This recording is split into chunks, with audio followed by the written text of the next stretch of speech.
మూడు దేశాల నుంచి హిందువులకు ఎవరికైనా భారతదేశం రావాలన్నా వాళ్లకు పౌరసత్వం ఇవ్వడం కోసం తీసుకొచ్చిందే సిటిజన్షిప్ అమెండ్మెంట్ యాక్ట్. దీన్ని ఎందుకు తప్పుపడుతున్నారో చెప్పండి.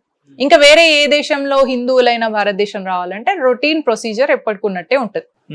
సిటిజన్షిప్ అమెండ్మెంట్ యాక్ట్ ఇది. ఎన్ఆర్సీ కింద మీరు వేరే దేశం నుంచి ఇప్పుడు ఆఫ్ఘనిస్తాన్ లో ముస్లింలు భారతదేశానికి ఎందుకు రావాలి? అది ఇస్లామిక్ కంట్రీయే కదా. పాకిస్తాన్ లో ఉన్న ముస్లింలు భారతదేశానికి ఎందుకు రావాలి? అది ఇస్లామిక్ కంట్రీ. బంగ్లాదేశ్ లో ఉన్న వాళ్ళు ఎందుకు రావాలి?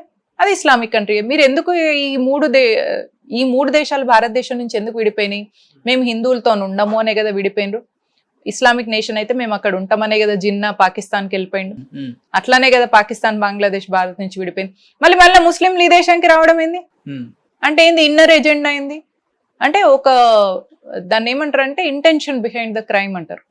వీళ్ళకి రావడంలో ఉద్దేశం ఏంది? ఇక్కడ డెమోగ్రఫీ చేంజ్ చేసి భారతదేశాన్ని కూడా ఆఫ్ఘనిస్తాన్ లాగా, పాకిస్తాన్ లాగా, బంగ్లాదేశ్ లాగా ఇస్లామిక్ కంట్రీ చేయాలి.